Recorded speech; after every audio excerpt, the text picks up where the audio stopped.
going on, everybody, and welcome back to Salty Runback, here to be your weekly intake of North American Developmental League of Legends. The NACL regular season is halfway through, and we are here to talk all about that, as well as the qualifiers, who are starting up their playoffs this Sunday, to figure out who those 4 teams will be to enter into the promotion tournament. We got a lot of a fun episode today, and a bit of a recurring segment, a bit of a returning one that we're super excited to get into. Welcome everybody to the episode number 21. I'm Grapes, joined by Hawk. Hawk, how are you doing today? Grapes, I'm doing pretty well. I'm a little bit sleepy. It's almost it's pretty close to midnight here. But we're excited for this episode. This is our second time doing this and our third time recording this intro. We had some technical difficulties yesterday. Things had to be delayed to today. But I can say this joke that Grapes has already heard before. Salty Runback is now legally old enough to drink. So we've had a great season full of episodes. Episode 21 here. I mean, halfway through summer split as well. It's almost crazy to say. There's still so much to talk about, and I mean, things are only going to get spicier as we progress. Yeah, we recorded this episode yesterday, and then we had some technical difficulties, so we're re-recording it, but I don't even think it's going to be that boring, because some things have changed, and yeah. I think some of our discussions are going to be a little bit different than what we even had in our unreleased edition, but make sure to keep an eye on that. We have some content coming your way, hopefully in the next couple of days as well, and of course, make sure to follow the qualifiers at twitch.tv/RallyCryOfficial and RallyCry2. Need to up those follower counts just a little bit, but yeah, I don't know, Hawk, about ready to get into these headlines? Yeah, let's do it. Also, as Grapes was saying, follow them and also drop a sub because the money goes to the teams and the players. So, that's cool too. I think you should subscribe to the NACL channels and not the Rally Cry channels, because I don't think subscribe to the NACL channels. Yes, so subscribe to Challengers, LCS_Challengers, follow Rally Cry Official and Rally Cry 2. So that way you get the emotes, you get to know when the games are happening. I baited the people a little bit. You get everything. Yeah. It works out well. Yeah, okay. If we don't have anything else to do, we can get into our headlines for today. And the first one is a bit of a developing story and has been developing for the past week or so. It was announced about a week ago that Salty will be stepping in for Evil Genius's challengers for Seoul, and we later learned this afternoon or yesterday, if you're hearing this as it's released, that Seoul is stepping away from competitive play as a player, which is always sad to see because I think that Seoul is somebody really exciting. But Evil Genius's challengers have not been the most successful team, despite all of the expectations that we had. So, Hawk, my first question to you is this swap for Salty, is this the right move? Fucking EGC, man. You and I have both huffed an exorbitant amount of copium when it comes to this team over the course of this year. Because on paper, there's no reason a team that is made up of the 5 to 7 players that have played for them this year should be as bad as they are. Not that they're terrible. They've just really struggled, I think, a lot more than we would expect. And it's a really interesting thing. The news just broke today that Seoul, unfortunately, has announced his retirement, which, I mean, hey, maybe just life calls. Who knows? We don't know whether or not he was retiring, and that's why Salty's coming in, or if he retired after it was determined that Salty would replace him. So lots of changes happening over there, and I think this is an upgrade. I don't think we need to spend too much time talking about this side of things. You probably agree with me, Grapes.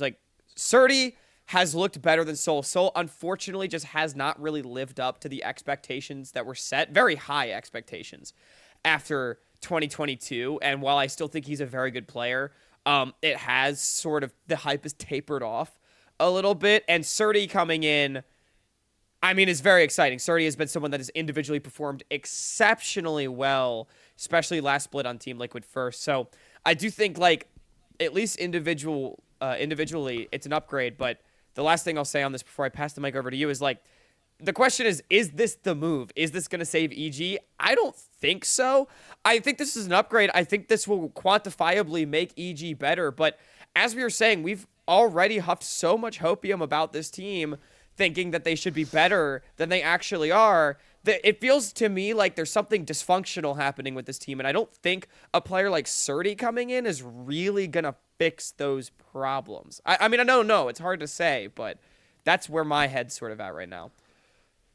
I have a couple of things to say about this. The first thing that we'll get into right now is that although I do have my differences with Evil Geniuses as an organization as a whole and the way that they've treated some of their players recently, I do have big respect to their management. Empire and Kelsey specifically, the Yeah. ones in charge of kind of forming the League of Legends portion of the program, at least, I think have done a very good job when they've been They know what dealt they're pretty doing. rough hands. Yeah. Of course, when it was announced that basically, I think EG just decided to cut budget LCS. They made a good roster. You can see how good that they're doing in the LCS right now, and I definitely respect their decision to decide to keep the Challengers roster, even though they had that rough split. Just having that faith in that group of 5 players, especially as the ecosystem was changing and some people were in danger of losing their jobs.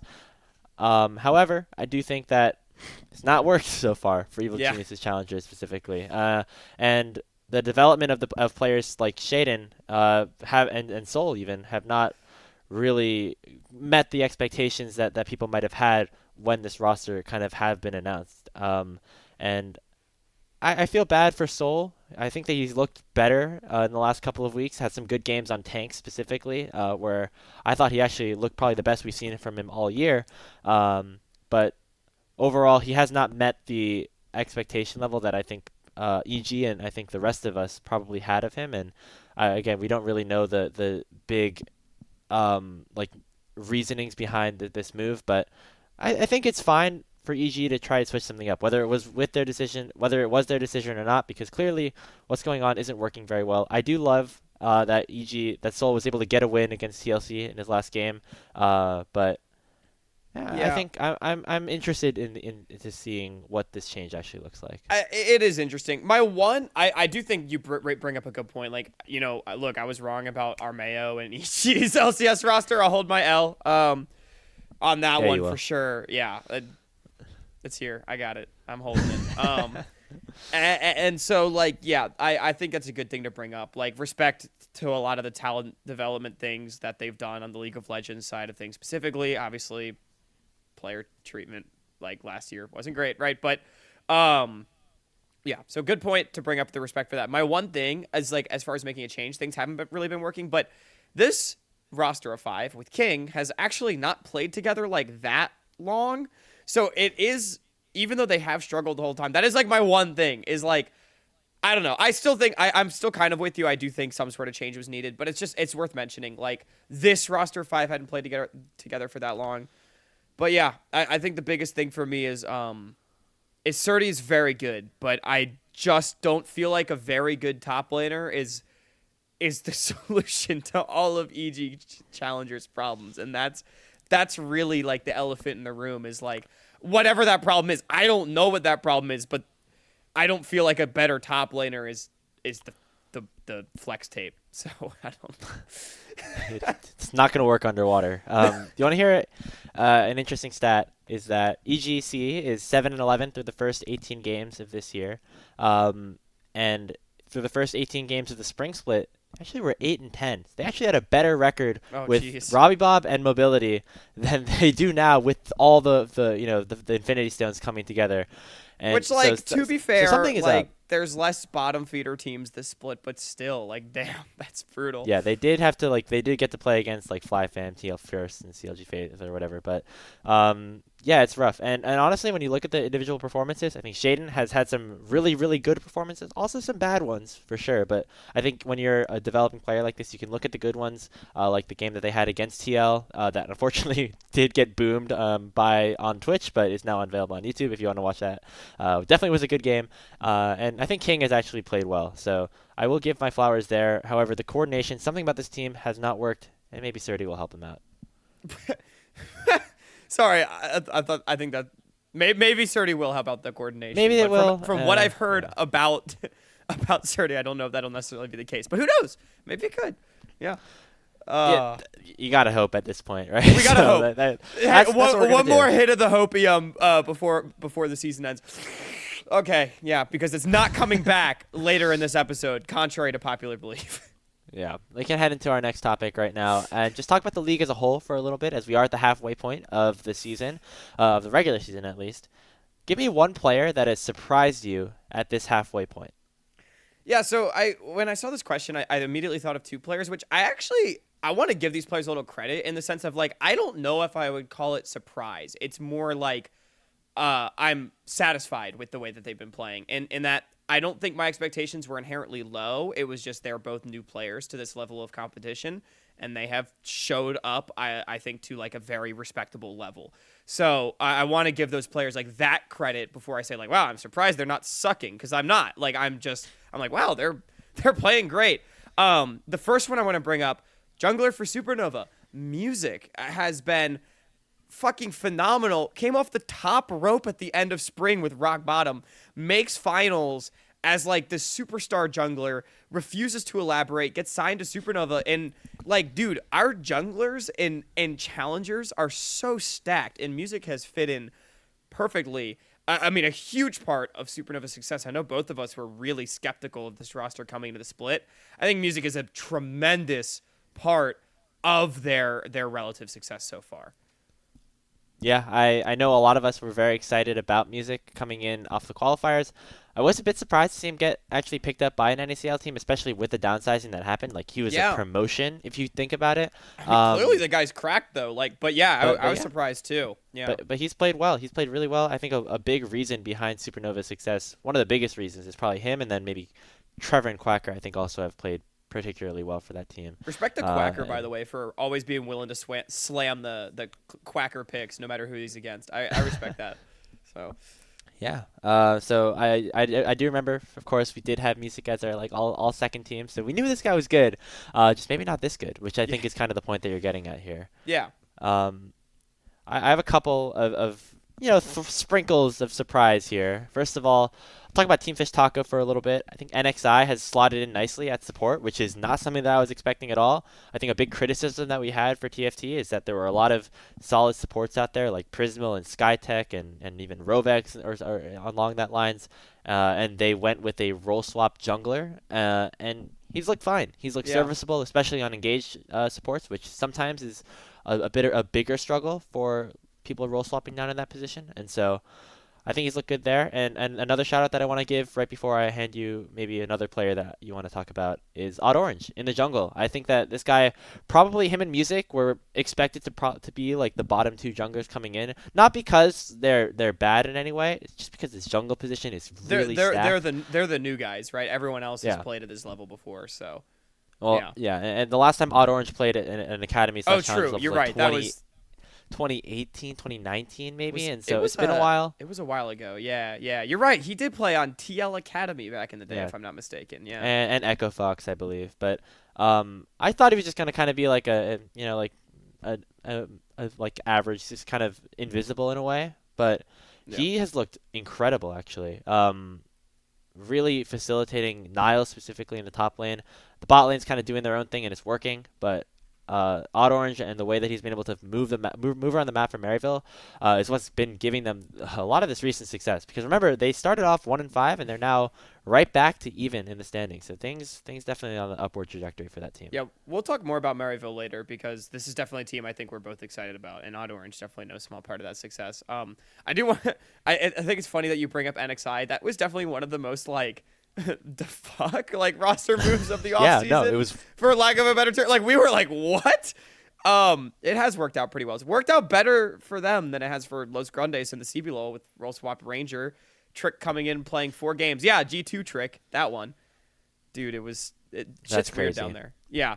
After Trick left, not only did they not Role Swap Ranger back, they just promoted their Academy jungler and Trick's Ranger still playing support. Anyway, so it's a CBLOL podcast, but it's fucking wild. But yeah, NXI has looked comparatively better. The last player I want to shout out before we move on, another one on Team Fish Taco, a team that we'll probably talk more about later as well. They're actually kind of on the up and up. Dude, O Nation rise up, baby. This guy's actually been so good. Like, again, I didn't think he would be bad necessarily, but I don't think anyone expected ONAT to immediately slot into the Challengers League as well as he has. Has had some really good games. Him and Rosethorn, I think the two of them have been the largest proponents of Team Fish Taco's recent success. Not that the other players haven't been pulling their weight, but that mid jungle has actually been really solid. So shout out to ONAT. Dude, I'm a fucking truther. Let's go. Yeah, ONAT definitely has looked like he deserves his spot at this level at this point in time. He's looked very good, and whether it's Shiv LeBlanc or something helping him out a little bit or not, like this guy has been solid throughout the first 3 weeks, and so definitely am happy to give him credit there. And I think goes to show like a lot. We're talking about a lot of these players like that came from the qualifiers and it came up, and were promoted, and I think that's a really cool thing. Yeah, So, I know there's so many.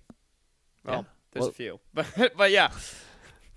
let's move on to our next topic as we had talk about Disguise, another team that did pretty well in the NACL this week. They went 5-1, I believe, after dropping their first game to Maryville. They got their second and third 2-0s of the regular season, and they have now kind of jumped up to tied for second in the standings. Hawk, is this finally the DSG that we were expecting coming into the summer? Grapes, I will give the people an extremely trepidatious yes. In that, like, I still need to see, like, I need to see 2 weeks of performance, right? This week is like, all right, like that, nice. Yeah, like we lost game 1, okay. Maryville, they're looking hot right now, and then we won 5 in a row on the back half of the split. And like back into the first round robin, and like we're looking good. I need to see it again. However, like yes, this is the DSG I was expecting. I think particularly Meech and Zazel have maybe shaken off some of the rust. They've duo-queued together a bit more. I don't know. They're looking, I think, better. I know we called them into question a little bit last episode. Top side has just looked phenomenal. Tomio and Fakod. I mean, Fakod's the best top laner in the league. Like I don't think that's a hot take. Like he's just playing out of his mind. I'm like Young. I think is getting there. I'm still want to see a little bit more out of him. But so yes, extremely cautiously, Disguise looks pretty good.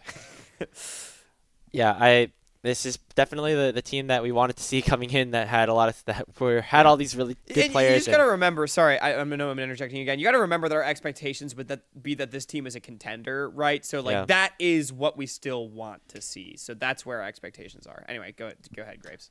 Yeah, I mean that's exactly right. Like this team was supposed to be at the top, and now they're playing like they are at the top, which is good. I like how it seemed like they were a little bit more coordinated and had very specific game plans. There was that game against Fear, where Tomio just made Perry's life on Kindred miserable, ganking him and invading him once at enemy blue, and then coming right back to the Grop as soon as he respawned and killing him again with the help of his teammates getting some prio. And so, seeing that like very set game plan, instills some confidence in me that this team is learning to work together as a team a little bit better. And I think Meech had probably his best tournament or best week of the season so far. I think he had some really nice team fighting games. And Young finally feels like he's a little bit more unlocked. And I think a large part of that has to do with the meta. I was talking to Deserex a little bit earlier, and this is something that he actually brought up. But Young got to like play Silas again this split. Or this week, and that's something that he was able to do in the first couple of weeks because like just like constant enchantress meta, mid laners are basically put on Annie duty every single game. Now Young like actually gets to have some agency. He had some nice ass games on the Silas this week, and so I'm excited to watch him actually go a little bit better. Meta. Young's not a guy I want on Ari and Annie, so yeah, no, he looked good this week. Yeah. And I think the young players stepping up is going to be very important because the C9 players have been fine. Like they've done kind of what they did in spring. And it's these like newer, younger people coming into this team that definitely are making them look better as they are now at second place. Yeah. We got to hope that they're actually back. Like Team Liquid, I don't want to say they're running away with the league right now, but like they're looking like a pretty clear favorite. So like, come on, like, let's go, DSG, wildcard, FlyQuest. Like, we got to step it up, you know? Gotta show them what for. Which I believe DSG leads off the second round robin with a game against Team Liquid. So, well, that'd be a fun one to watch. I'm excited to tune into that one next week for sure. But we can take a quick detour away from the NACL as we talk about the qualifiers for just a little bit as we close out our headlines. Starting off with Team Ambition. They won their series against the Cheese Chasers 2-1, but they had a new look in the top lane as Bijani has moved on down back to Latin America. TA have made the swap for Porsche up in the top lane instead. I think a lot of people probably see this as maybe a bit of an upgrade. Hawk, does this make TA a lock for the promotion tournament? I just want to make a real quick correction. That's why I laughed. I was just straight up wrong. DSG does not play Team Liquid this week, so I'm sorry for. I just You got me baited all excited. everyone. Yeah, I know. So we have that to look forward to later. Anyway, the question at hand is: does Porsche make TA a good spot for promotion? I think TA was a team that we would have considered borderline, probably our fourth best team, if not, third maybe. Porsche coming in, I do think is an upgrade. Like straight up, I was never super high on Bajani. I think Porsche is a really solid player. Now, Porsche, last time we saw him playing at this level, 2022 summer, looked very good, but did struggle against some of the other high-profile top laners at this level. I think of the game I casted of Dragoon dropping a Darius nuke on Porsche's head. Like, it happened. But despite that, like, I think Porsche, he's not going to be like the similar to Surdy coming in for Soul almost. I think it's an upgrade. And I think Team Ambition already had a really solid team. And I just think this Porsche just gives them someone very consistent, very good to play on the top side. I still think this team is about bot lane and jungle as far as like carry potential is concerned. Limo, Levitate, and Snow are phenomenal. So yeah, I like the move. I think TA got a good one here. I'm pretty inclined to agree. I think this is an upgrade for sure. Although I, was critical of Bajani in the spring split, has had moments like on Bay State, and also like I was excited when he kind of first started coming up. Just wasn't, I think, maybe brought up a little bit too quickly to that high of a level. And so, of course, wishing him the best as he moves on to a new path down in a different region. Yeah. But Porsche. Yeah, Porsche is pretty good. We watched him in CLOL, and he still had it, even though he did not play much of Tier 3 in the spring split. I think he was on like a fake UST roster for like one of the tournaments, and then they kind of got knocked out. But yeah, Porsche looked good in team fights in TA series against Chiefs Chasers, and that is kind of what we expect out of this player. Porsche has always been a great team fighting top laner. Like if that's what a team wants, he's your guy. I want to just interject with that. Like he's always been, that's been his biggest strength. Like Gangplank and tanks, bring him into a team fight. Like oof.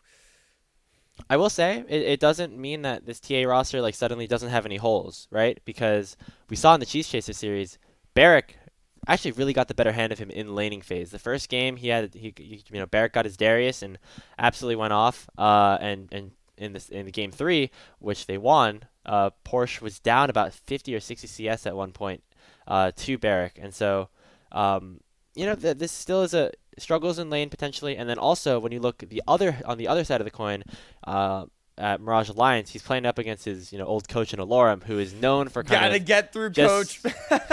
Yeah, he's known for kind of just like stifling top laners, and I think honestly like Bajani versus Alorum versus Porsche versus Alorum, like I don't think that really moves the needle for me either way. So I don't think it changes much in my eyes of like where TA land on like the totem pole, but I still think that they're a better team now that Porsche is here. Does that make sense? Like if they go into like, I think that's a great way to contextualize it. Yeah, because when you look at the other top laners just in the top 3 above TA, it's Dragoon, who I already talked about. I think he's a little bit better than Porsche. Alorum, who is just sort of that gatekeeper guy, and Denethor, who is proven himself to be incredibly talented mechanically. We unfortunately did not get to see these two players compete against each other in CLOL. That would have been fun. Would have been fun. But yeah, so I'm actually really with you. I think that was a great way to put it. I don't think this necessarily moves TA up against the people that I saw as ahead of them. However, I will say, like, I think this does make the team better. It pulls them away from maybe 5 just that little bit more. Quick little bonus question about the qualifiers before we head into our last topic here. The day 5 games are going to be happening, and so it's Miracle, Komodo, Cheese Chasers, and Froggy 5. Do you think like they're still having to play to get into the quarterfinals? Do you think any of those teams drops their series and misses playoffs? No. Very short no. Froggy 5 maybe just because they're playing CCG, but Froggy 5 already 2-0'd them, and I think Froggy 5 is better. 2-1. So it was 2-1. Oh, it's 2-1? Okay, sorry. I do think that Froggy 5 Froggy 5 looked like the better team throughout that series, and I don't think CCG's look very good. I seeded Froggy 5 high. Like I know CCG got seeded higher, but I always thought Froggy 5 was better. So my short answer is no. However, that's the one that I could see. I do not see Miracle, Komodo, or Cheese Chasers dropping at all. So I do have like a funny vision in my mind that like Cheese Chasers randomly loses to like Teamless Revenge, who's the 14 seed. that would be really funny for me, based on something we'll talk about later. Yeah, you know, I you know, this again, guy, we'll get this into it guy later, but is eating the cheese. Let it be known, okay? Like, I talked about Barrick, man. That guy's legit. yeah, Barrett's let's move good. on to our Don't last, get me wrong, he's good, but we'll talk let's move about it on to later. our We'll last talk about it topic later. Yeah. right now before we do move into our economic endeavors in part 2. It was announced as well by LCS EV that Tyler won, among other content creators like Mr. Beast, Ludwig, and I think a couple of other people were interested or were exploring the option of joining the NACL. There was some people there was a lot of kind of response to this, both positive and negative. What are your thoughts about this situation, Hawk? This whole thing is actually really weird to me. I have a few thoughts on this, but like I want to preface all of them by saying like I think the situation's like, or this being in the news cycle right now is like kind of dumb. You know, like I don't know why this is relevant now. It is interesting, in the fact that it means we have more content creators that are potentially interested in entering professional League of Legends. That's great. I think content creator teams would probably be great for the space.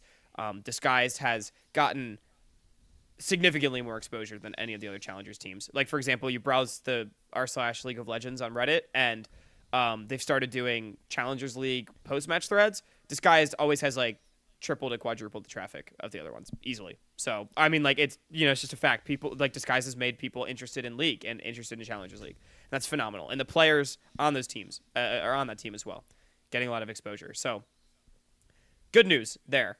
However, it felt like there was this was meant to be like a dig at Riot for rejecting Tyler 1 or something, which first of all, like, I don't think that's a bad decision. Second of all, like, look, the only reason Disguise is here is because Tony Top disbanded. And obviously there's unfortunate circumstances surrounding that I'm not going to get into. That's not the point of this conversation. But, like, Disguise got the spot. They needed to fill a spot. I think any argument of, like, they should have picked, like, the next highest championship points team was stupid. Like, honestly, I disagree with that. So, Disguise got the spot. One spot. That doesn't mean that, like, Tyler 1 should have had that spot or that he should have got, like, Supernova spot. They qualified fair and square. So, play through the fucking qualifiers if you want to play in Challengers, man. Like, that's basically what I'm trying to say with this. Yeah, I don't know. Grapes, got thoughts on this? I've sworn so much in this episode. It's a midnight episode. There's one good piece of news that came out of this, and that is that content creators are very interested in joining the NACL. And you've, I think, phrased it very, very nicely. This is a very good thing that people are interested, and I hope that they do get interested. And it's not like there is no chance for them to get interested because Riot denied them. Because if you take a look at who's in the NACL right now, and you can also think about the players, or think about the teams. Think about the teams that applied to Challengers League and didn't get in. True. Maryville, yeah. Supernova, Team Fish Taco. You know what they all did? They said, I'm going to play through the qualifiers and make it myself. And guess what? That's what they did. Well, Team Fish Taco actually brings up an interesting conversation because they didn't actually promote in. And so, well, maybe you have to think about that another way. That is a bit more of a delicate conversation, but yeah. I think there is a big avenue for these content creator teams, these streamer teams to just play through tier 3. That's what Aporia is doing. That's what Native tried to do in the spring split.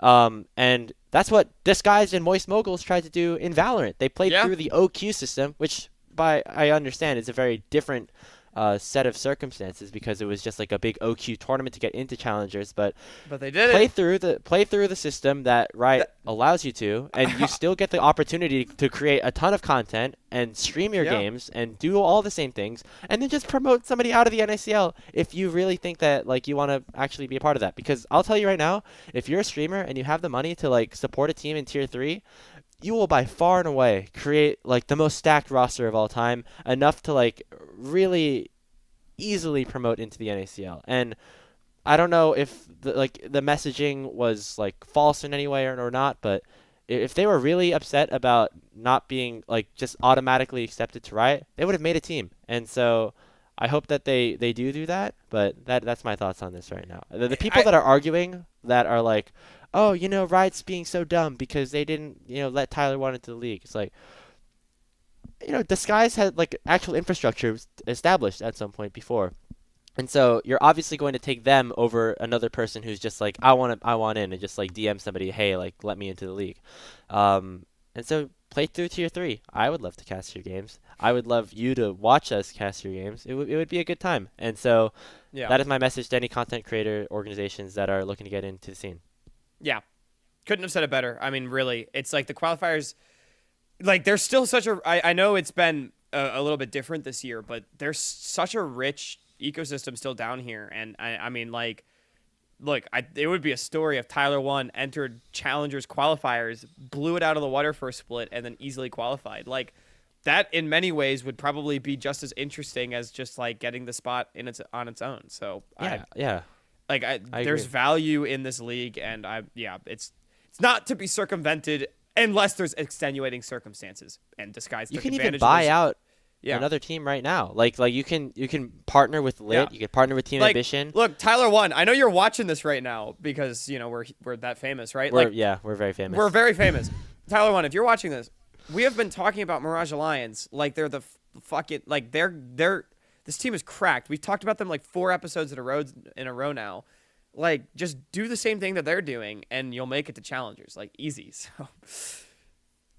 Yeah, I mean, it's in maybe a little theory. bit too late now because you will have to, win the second qualifier. But I hope that there are more content creators in the scene. That's a good thing. But I thought that some of that dialogue was stupid and confused me a little Yeah. bit. So Yeah. I think that's a good place to leave it off. As that's gonna do it for our headlines today. As we'll head into our part 2, which is the return of Salt Street Bets. We're back with a popular segment from our last split of competition. I think this is the first part 2 that we've officially kind of revamped and redeveloped here. It's Salt Street Bets. Once again, the market has changed for sure. There's some new teams in the league. Some could argue that the league has downsized a little bit, but that doesn't stop us for trying to go to the moon with some of our investments that we're about to display for you today.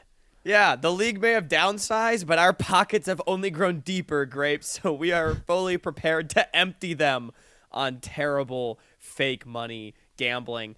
At least for me, it was terrible. For you, it was actually pretty good last time. For those that missed Hell it, yeah. we did this back halfway through Spring Split.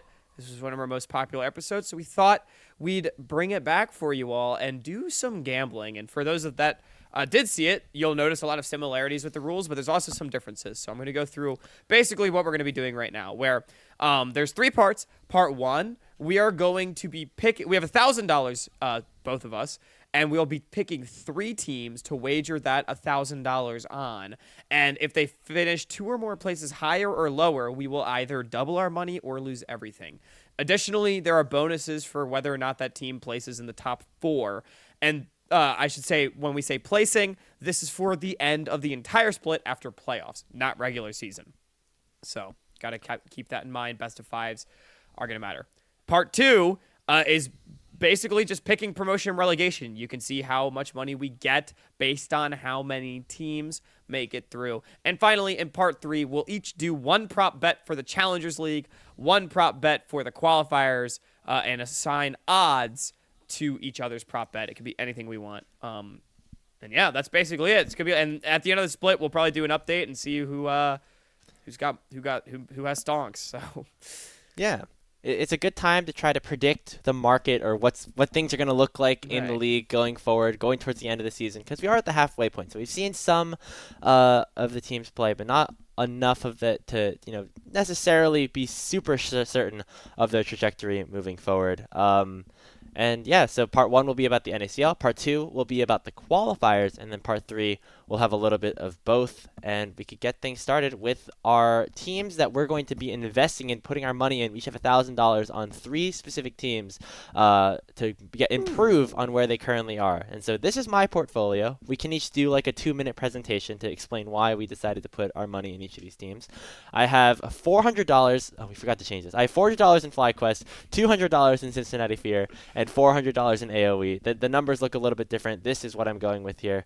And it is because I feel like these are some teams that have players that can have looked really good and can be successful, but they haven't necessarily, put it all together just yet. And for FlyQuest, I think, this team probably was a favorite to win the entire tournament going in. They've struggled in a couple of games. They did just drop an 0-2 to Maryville, so that always will drop them down to fourth place just a little bit.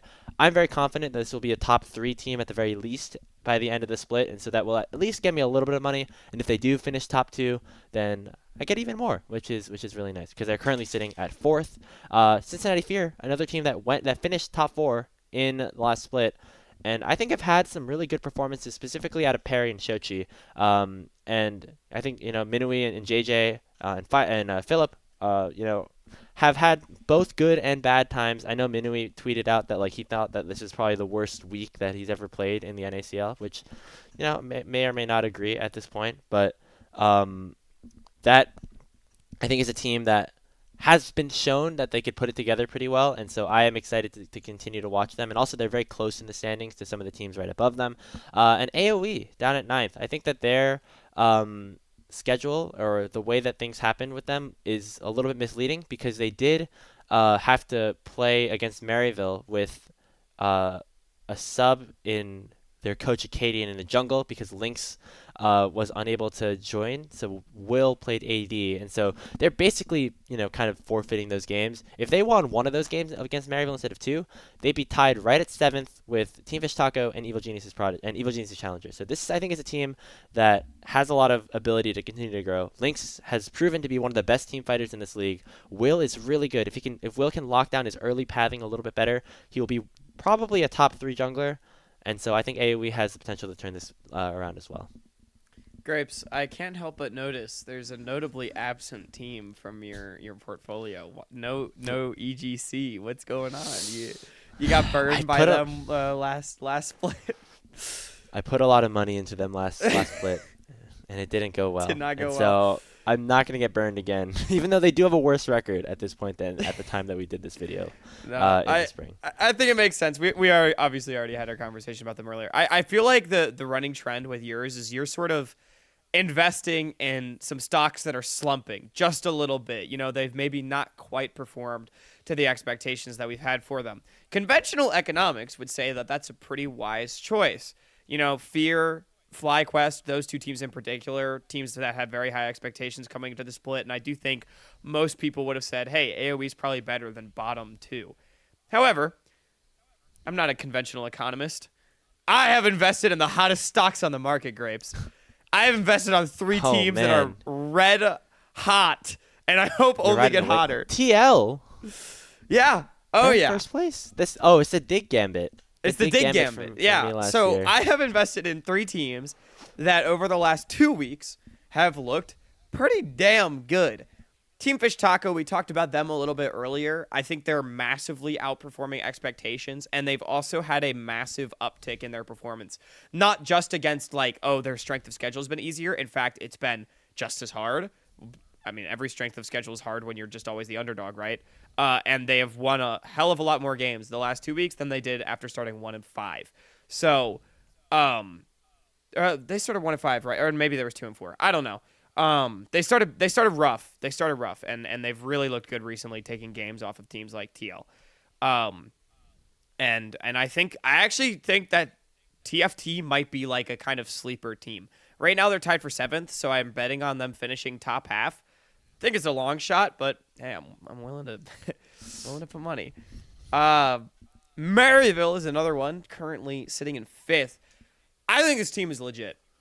I think they're very good. I think their 1-5 start was extremely misleading. Since then, they are 8-4, and they have beaten some really good teams. They blasted FlyQuest. They split with Disguised. They, I believe, split with TL, if I'm not mistaken. Maryville has been fantastic, and I think this team is legitimately good. When we've seen them play recently, this has been vintage Maryville, winning their games quickly, and having phenomenal early game planning. And then for TL, I just think this is the best team in the league, and so I will make money if they come in 1st or 2nd. So I hope they do that. If they go in 3rd, then you lose everything. If they come in 3rd, I'm fucked. But look, I just don't think that's gonna happen. I think the only teams look, wildcard. They played really well. This is not meant to be shade. I think wildcard is probably like my fourth place team right now, though. I think Fly and Disguised should, by splits end, be more consistent. I think Team Liquid should be better than at least one of them. That's my logic. I mean, it's very. If you look at the standings, and it makes a lot of sense. Yeah. It's kind of just Look, like ever since playoffs started last split, TL has been the hottest team on the market. That's all I can say. Like they've been crazy. So this is like putting your money in like a kind of like a very trustworthy like trust fund. Is that what it's called? Where you like you're not gonna get much. You're not gonna get much out of it, but you'll get like it's enough a savings for it bond. to be worth. Yeah. But there is like a little bit more of a risk because if they do finish third, which it could be possible, because playoffs can't kind of mean anything. It could happen. Yeah. I was thinking about Maryville. I was also thinking about wild card. If we did this event like last week. Yeah. If the standings were a little bit lower, like I probably would have picked both of them, and now they both I think had like 4-2 or 5-1 weeks for Maryville. Maryville went 5-1. I think Wildcard either went 4-2 or 5-1. Or no, they went 3-3, but it was against some really good teams. But they're tied at second right now. And I think Wildcard actually also looks really good, which I don't know if we're gonna get the chance to talk about them, but man, Zamudo played some Fiora this week, made me all happy. Lens, of course, continues to be one of the best performing marksmen in the league. Don Bray looks great. Love Keel as well. I think he's a big leader for that team. Anyway, it's not about these teams. No, I think I want to. That is an interesting conversation though, because it's like we had talked about DSG earlier as well. Why didn't we invest in these teams? The short answer, at least for me, and it's probably the same for you, is they're in second. It feels like a really bad place to invest for a team, and obviously I invested in the first place team, but TL has looked like here. Wildcard and DSG have been kind of like, so. There's no guarantee that they finish top 3, which is where we need them to finish to make any money. So that's why it's just not a safe. It's not a logical bet for those two teams. I like your Taco investment. O Nation for sure. Rosethorn I think has looked really good. Lunacia also kind of coming back to form in week 3, which I'm happy about. The Maryville one I would be a little bit hesitant to invest in, just because you're basically banking on them finishing top 4 or higher, and there's some good teams, and I think Maryville probably is like right around 5th because they had 1 week where they performed really well, 1 week where they didn't perform very well, and 1 week right in the middle. I would kind of expect that to remain around the same. They'd be kind of right in the middle of the pack.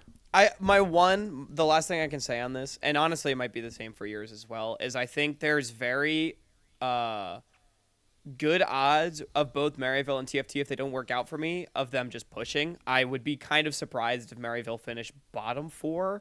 And TFT, same for them. Fair. I'd be a little bit surprised if they finished bottom 2, just based on the way they've been playing recently. So that's a little bit of it, but yeah, you're right. Look, I went against common economics and I bet on the hottest commodity. I'm hoping they only get hotter. I'm live fast, die young with my stuff.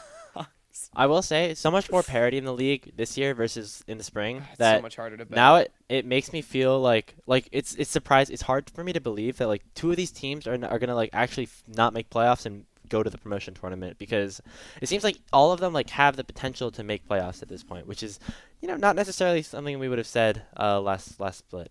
Yeah, that's true. All right, we can move on. We got our 4 teams that we're gonna promote into the NACL. I don't know about you, Hawk. I got a little bit spicy here. We mentioned this before. We did see each other's picks here, but this is the order as well in which I think these teams are going to be getting in. I think Mirage Alliance, very solid lock. They're going to be your number 1 seed. I think Lit is very, very good. They did play against Miracle without their mid laner Rovex, because he did hurt his hand in a bit of a skateboarding accident. Hopefully he is back for this next week of games. But even with that, like Lit's game plan looks really good. Dragoon and Kisno look just as good as they did in spring. Messages is very solid. Maybe not as flashy as he was in spring, but very solid and very, very good. And Sachin and Chae struggled in lane a little bit, but I think are one of the best bot lanes in the entire qualifiers. I think in terms of team fighting, or if they can get like their Lucian Nami, Lucian Sona in the bot lane, like I think they can contest the likes of Levitate and Snow, the likes of Scooped and Mobility and Chookies, and that that group, that pack of bot lanes. Like I think Saj and Chai actually are like right up there. TA, I think we talked about TA. They're going to be solid. And I did want to get a little bit kind of spicy here. The reason I'm not including Winthrop, they did have some sloppy games in their series against Komodo. And I'll hand it to them there. They were playing with like a sub, but even the games that they had their full roster kind of looked a little shaky at times. You could say the same thing about TA or Cheese Chasers, but I want to ride the cheese train, my guy, because Scooped is, I'm going to say it correctly, the second best AD carry that we have here in this tournament. He's continued to look really, really good behind Neo, I think. And honestly, the rest of the team has performed right alongside him. Aljun is somebody that we had on our next up list as being somebody who's we were excited about. He has delivered. Barrick, I already have spoken my praises of that guy. And in the jungle, Kryra, who was selected to the Evil Geniuses Combine in the offseason as somebody who's a little bit more unknown, is actually performing really well in the jungle as well. And so, honestly, it's not just like a one-trick pony team anymore. I think Cheese Chasers actually have the potential to do really well. And so I'm going to have them in as my 4 seed. Respectable. Cheese Chasers, I'm not eating the cheese, but at least it's not like some disgusting moldy cheese. Like, I do think they are like a nice, they're a nice breed that I would love to put on some crackers. They're just a little too expensive for me to want to invest in. So, I'm willing to just go with something a lot more standard, a nice old American cheese with my probably for the first time in the history of the show, extremely boring and chalk take that's not spicy in any way. I've just got the top 4 teams in order. I think Mirage, Winthrop, Lit, and TA are phenomenal. Yeah, sure, Winthrop sloppy against Komodo, but 2 points there. I think Komodo is the 5th. They would be my 5th best team. For as much as that's not shade at Cheese Chasers. I think I'm with you on the Scooped opinion, and I also love that you shout out some of those younger players because they have been great, and so they deserve that praise. And everyone should be watching Cheese Chasers and be excited about them, especially for these players moving forward in their careers. Definitely great to see them performing to this level. However, I think this top 4 is just ridiculous. I think they're just the 4 best teams. And the other thing I'll say about Winthrop is a little bit of roster change with Trickster coming in. I think it'll get settled, and I think their players are just too damn good. Denethor, dare I say, best top laner in the tournament. This guy's amazing. Dragoon maybe. Oh, interesting take. And their bot lane is still phenomenal. Trickster is, you're a big Trickster fan. I think the team's too good. And I think that's the big thing for me is there's so many exciting teams in this qualifier. I think we've talked about the top 7 is really spicy. The problem for me is I think this top 4 is way too solid. They don't have the same exploitable they do have some gaps, but I think these teams have way more X Factor potential. There's just at least one player on each of these teams that I can look at that's damn, they're way better than everybody else. And that is pretty big to have. So I know I'm being boring, but look, money's on the line, and I got fucking cleaned out last time we did this game. So I got to try my best to make up for it. I'm sorry. I know that you had some good points there. I was partly listening, but somebody on the Yankees just threw a perfect game, and so I just was watching that at the very end. So that is wild. I can't believe that something like that has happened. Boo, Yankees! If you're a baseball fan, 47 minutes into Salty Runback, hey, respect to you. There's probably 2 or 3 of you out there, but that was wild. You know what? Yeah, no. Perfect games are cool in baseball, but I'm salty because the Orioles lost by giving up 4 runs in the 10th inning tonight, so I'm a little sad. It's also just the weirdest pitcher to do it. Anyway, enough baseball. We've had a little bit of CBLOL, a little bit of baseball on the show. We just got it all going on. I've been playing pickleball recently. Let's talk about that. No. So this is the order that you have the teams coming in as well. You have Lit over TA by a little bit. Yeah, I think it's like we talked about earlier. I still have TA as my 4, and I think they are still a solid 4. I think the Porsche change makes them solidly better than everyone that I would rank below them. I think it was an upgrade, but I think Lit, Winthrop, and Mirage in particular just feel like a top 3 to me. So that's where I'm at. So you think that you think there's a chance that TA slips out? Is there a team that you would be sticking in there instead? Would it be Cheese Chase or would it be somebody else? Well, like I said, think this gives us another. I'd have Komodo as my 5 seed. Like a team with Doxa and Aaron is pretty scary. Doxa got a pentakill. So Doxa did get a pentakill, And you said Mabad played Denethor pretty close, which I will say they've probably 1v1 each other like 8 billion times. So I feel like there's some sort of like like head to head there. But yeah, I think Komodo's my 5th best team. I think we actually might get into this later.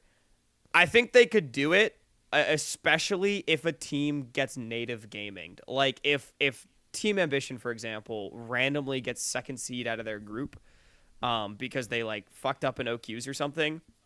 I don't know, like hypothetical scenario. Like there's definitely a world where like Komodo could sneak in because I think that they would be like they're like a really strong contender against everyone below them. And even like I think on a good day they could beat TA, maybe Lit, maybe Winthrop. So that's my thoughts there.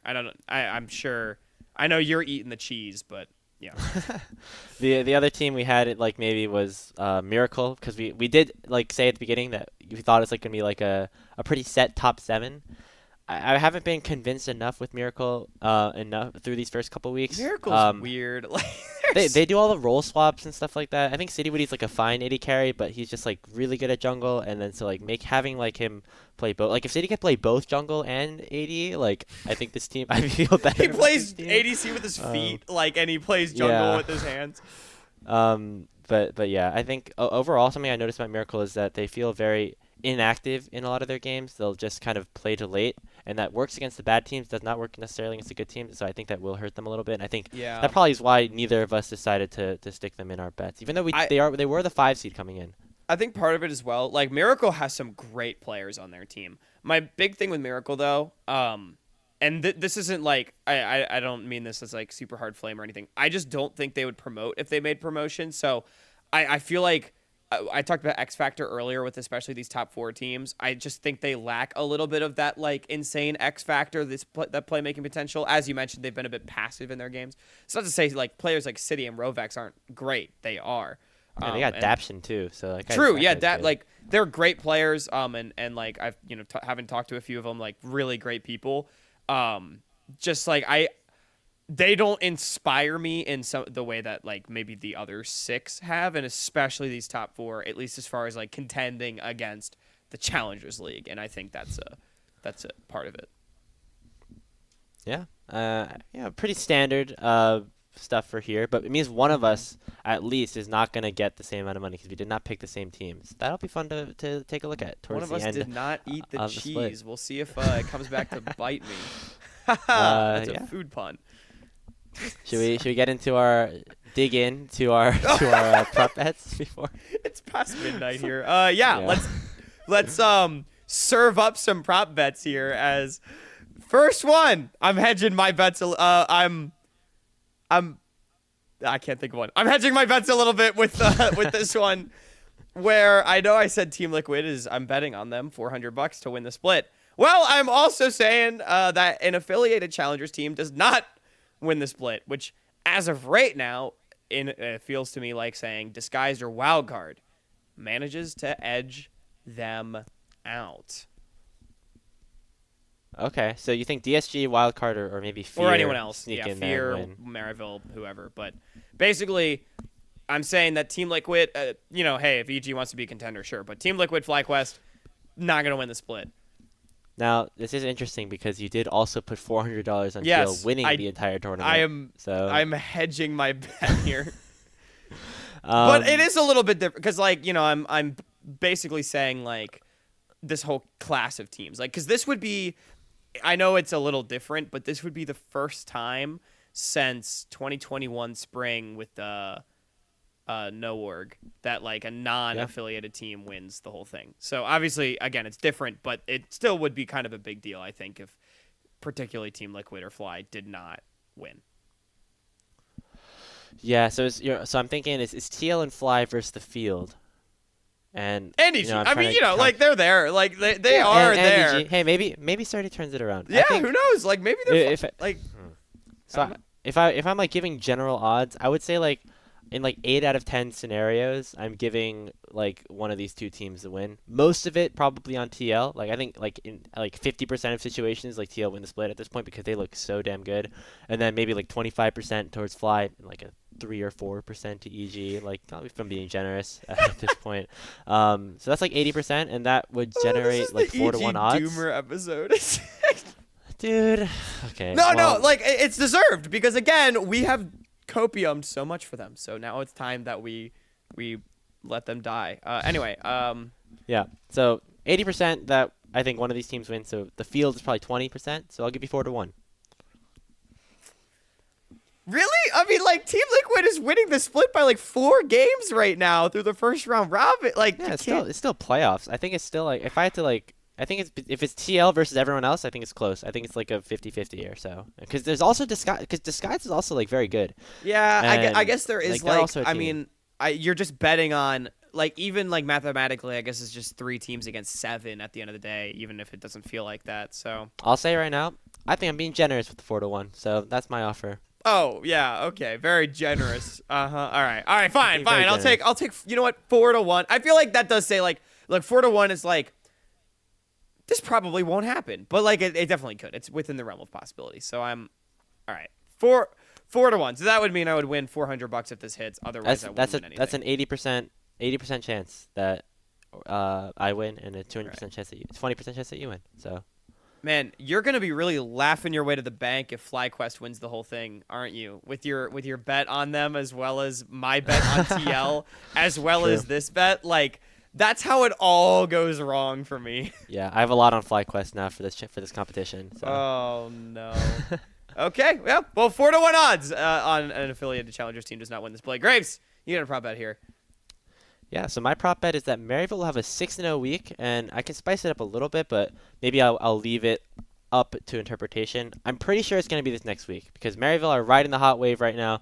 I did check their schedule, and they are playing TL, so that maybe puts a hamper on it. Not the first DSG. game back. But yeah, I do think that Maryville have looked really good. They're 5-1. I think Zyko is gonna get promoted next split because that guy is really, really good. Get Back also playing exceptionally well, and as we said, Niles and Odd Orange kind of just being this veteran duo in the top side of the map. Jerry also having some solid performances as well, although he has had some struggles towards the beginning of the split. I think he has kind of straightened that out going into the second half of the season. And they're riding hot right now. Yeah. I don't necessarily know if that's gonna carry into the entire rest of the season. But there's one week, this is a team that can get hot. They're going to have like a random 6-0 week. And I think it could be next week as they like shoot to second place. So that's where I'm going to put my prop bet. Just to also talk about their schedule, they also have a week. I forget the other 2 teams that they're playing, but they have a week where they play. It's the final week. They play FlyQuest as well as 2 teams that like I would think they'd be favored against. I think it's like Supernova and like AOE or something like that. So I think this is very possible. I think it's unlikely that this happens, just given that they play TL this week, DSG, and Wildcard next week, and then FlyQuest. However, definitely within the realm of possibility. And I just like this one because like both of us now investing in Maryville in some way. Because yeah, I think this team's performance is really deserved. And Grapes, I know maybe I can let you talk about this. I know you wanted to bet something different that we just couldn't do because of given the time frame. So with that, I respect your Maryville, you drinking the Maryville Kool-Aid with me a little bit. And with that being said, I'm gonna meet you at 4-1 because I think it's very unlikely. However, there is I think this is actually very possible. Like you said, all it takes is just like Maryville to look great in 1 week. So. Oh man, you're putting the same odds at DSG winning the league as Maryville going 6-0. Yeah. Anyone can that's not what I'm gonna say going into the start of the season. That's all I'm gonna say. Best of 2s like that. I don't even know. I feel like this is in some ways. I mean, It's not more likely than DSG winning the league. It's DSG. They were like our favorites going into the season. It's DSG, the team that like split against TFT and like before we knew that they were good. Like I don't know. I I'll take the 4. I'll be nice to you. I'll take the 4 to 1. we'll do the 4-1. Maybe yeah. We'll go with the 4-1 because like you got to remember I'm the guy that's putting money on Maryville when they're sitting in 5th place. Like I think this team's great, and I especially think that last week if they continue to play into form, they just 2-0'd FlyQuest. I don't even think FlyQuest is currently favored against Maryville right now, like in some people's minds. So that week 6 is actually looking extremely 6-0able for them. As you were saying, I was drafting up some prop bets that I had, and some of them were involved the idea of like promotion into the LCS or like a high level NACL team, and some of the players I was thinking like could maybe do that are at this point like Zyko, Jerry, Get Back for Maryville, and then also like Masu and Lens as these other 280 carries I think are very very good, and so I would have maybe put some stock into that, but we gotta wait until the end of the year. That's a little so too far we're in the not doing future that. for our. Hey, I think I said earlier on the show that I think someone at Maryville's going to get promoted at some point. So, hey, like I'm with you. I'm a truther for the promotions, but should we move on to our qualifier prop bets here? Yeah. All right. We got my second prop bet. This is for the qualifiers. We already talked about Komodo a little bit, but it's pretty simple. Komodo makes at least one semifinal out of the 2 qualifier tournaments, which basically means that they either upset somebody or someone gets native gaming. So I'm checking the schedule right now because I know that because Komodo lost their last series, it means that they will be playing against one of the top 4 seeds going into playoffs. And it looks like they will be playing against Lit in the quarterfinals if they win their series on Saturday. So Who I did say that's a tough Komodo one. could maybe beat on a good day. Oh, sorry, Team Ambition. It's Team Ambition actually against Komodo. Ooh, that's even spicier. So we're looking at that, or we're looking at like another situation. I think Komodo's very good. I don't know how likely it would be, because I do think like player wise, while Dox and Aaron are very very solid, I think the other rosters that are above them kind of have like higher level players top to bottom, if that makes sense, and like can match up against Aaron and Doxa in like the positions that matter. I'll give you, but it is OQ, so things can kind of go wild. I'll give you 3 to 1 to start off, and maybe you wanna negotiate with me a little bit here. 3-1. Like, look, neither of us put Komodo in our top 4. Like, But just because they make semis doesn't mean that they're locked into the promotion tournament. that's true, but you also think the Cheese Chasers is better than them, right? Like,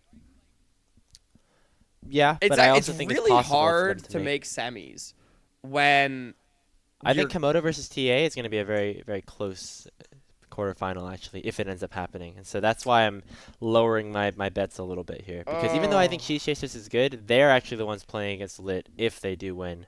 And so that might be a when harder we recorded matchup this for last them. night, you hadn't looked at who Komodo would be playing this weekend, and I think You know, some extra knowledge changes the odds sometimes. That's all I'm going to say. All right, you know what? 3-. It's hard to argue because like I feel like you're right. I feel It's like the it's not qualifi- that yeah, it's the unlikely, qualifiers. honestly. Yeah. Okay. All right. 3-1. Komodo makes the semis. We'll keep it moving because we're coming. Up I on still our think time, so. it's not necessarily likely, but that's why I kind of Yeah. think that. I mean, Here's my 3-1 says 1 and 4, right? Which I think is actually like pretty valid. So. But Grapes, you got one here saying that a new OQ team seriously challenges in tournament 2. Yeah, we talked about some influencers maybe thinking about joining. We had Rock Bottom and Mirage Alliance both join in the second qualifier last split, and make some runs that actually interested some people. And so I think that it's very possible that another team ends up forming because there are players that are teamless and maybe thinking about coming back in some capacity in the next tournament. And I think there are the pieces to make a really good team if somebody is interested in kind of putting that together. And so that's my prop bet here, that they are like a very stacked team, or they like make a run and make people seriously start to question like, oh, will this rock bottom rule where if you win the second tournament you automatically qualify regardless of points, will that actually come into effect as we head towards down the stretch in the split? And just to, we talked about this last night, just to save time, the criteria that we decided on for this would be that there's a new team that's formed that we seed, or maybe a team that makes like major roster changes with players that weren't already there. I don't know. But a new team that's formed that is seeded top 5 by the committee heading into the tournament or makes the finals. So, yeah. And as far as odds, I know it's really boring because it sounds like I'm copying you, but I think I'm also feeling 3-1 odds on this. The reason being is that I think it's somewhat unlikely that a new team gets formed at this point after what we saw with Rock Bottom, like not getting promoted. It would have to be out of like pure passion because it's so hard to promote at this point. But with that being said, if a new team was formed, it has the potential to be incredibly stacked, and I actually think it would be likely in that case that we would seed such a team highly because there, as you Grape said, are some very good players that are currently teamless. So I actually think that aspect works against you a little bit. It's the fact that I just find it generally unlikely that a team is formed. However, you never know, so that's why I'm sort of feeling the 1 and 3 as well. Yeah, I'll take the 3-1. Also, 3-1, yeah. Yeah. Also, my laptop looks like it might be dying soon, so maybe we can wrap this episode well, up. let's wrap this up. Yeah, that's it for Salt Street Bets. So yeah, we got it all down, and it was a good time. And we'll check back at the end of the split to figure everything out and to round out everything. But yeah, I think that's about it. If you want to announce anything or close out the show, I think we're good to go.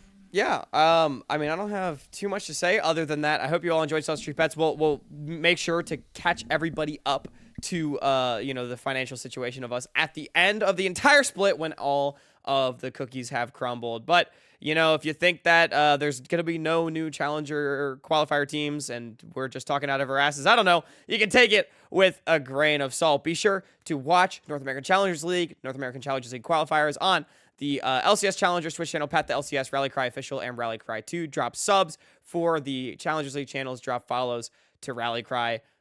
Make sure you tune in. There's still some really amazing things happening down there. The action only going to heat up. Also, check out CBL English because we're super freaking cool and the games are crazy. Follow us on all of our social media at Salty Runback Pod on all platforms, Twitter, as well as podcast platforms, YouTube, Twitch, Apple Music, and Spotify. And shoot us an email, saltyrunbackpod@gmail.com. As popular as this one was, no one asked us to do it again. We just wanted to. So, if you want to see something again, or maybe you have a completely new idea, be sure to let us know. And, at Hawkcast, at Speedy Grapes on Twitter as well. We're pretty cool. We tweet about things. So, that's it. Hope you all enjoyed the episode. I'm speeding through so Grapes can get to bed and get to his internship. I've been Hawk. That's been Grapes. Have a great night, everyone.